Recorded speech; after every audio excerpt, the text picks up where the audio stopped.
Hi there. I just wanted to reflect a little bit today on the Freddie Flintoff documentary, which aired almost a week ago now and actually is still available on iPlayer if you want to catch up and watch it. For those of you who didn't see it, it was called Living with Bulimia, and it's about the ex-cricketer Freddie Flintoff just talking about his battles with his mental health and how he began to suffer something that he wasn't even aware of the label, I guess, at the time, really. And we're just conscious that he was very worried about his body, his weight, and he'd received quite a lot of abuse verbally and via the press about his body weight at one point, and the way he dealt with it was by vomiting.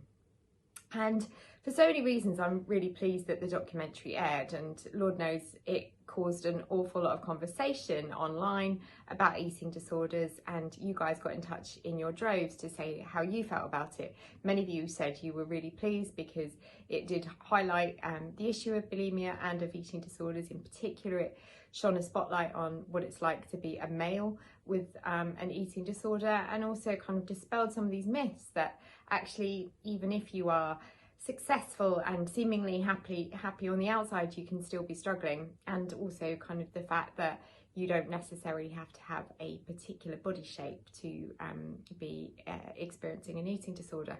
But the point I just wanted to make today, several of you did also pick it up, was just what a reflection of it was, that you can still live with your eating disorder and yet not fully tackle it.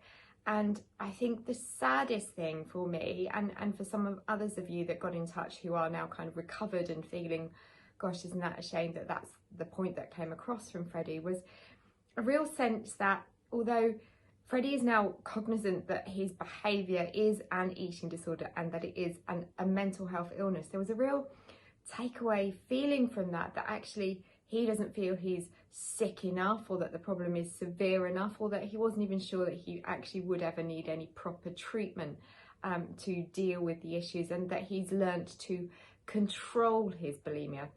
And I just wanted to kind of say today that you're never in control. If the eating disorder is still in existence, you aren't the one that's in control. It just means that that thing is controlling your life, it's limiting your life, it's restricting what you are capable of being and becoming.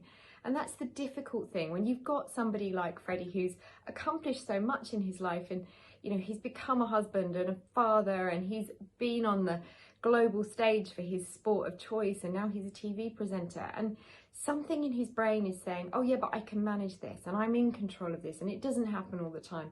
Well, you know what? That's rubbish. It just means you're slightly suppressing your behaviours, but the eating disorder is still there. And for me, I just ended up thinking, Freddie is a functioning bulimic who still needs some help. He still has those thoughts. He still is concerned about his body weight. He still worries about what he's eating. He still worries about whether he is or isn't exercising enough.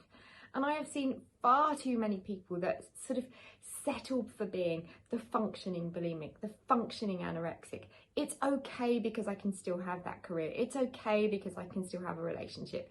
It's kind of okay because I can manage it. It's never okay. It's not okay if you're still compromising on the fulfilling life that you could have. So please keep going. Don't stop thinking that it's just okay and that you've just managed to live that half life. So let's hope that Freddie gets the full help that he really deserves. Okay, thanks a lot. Take care.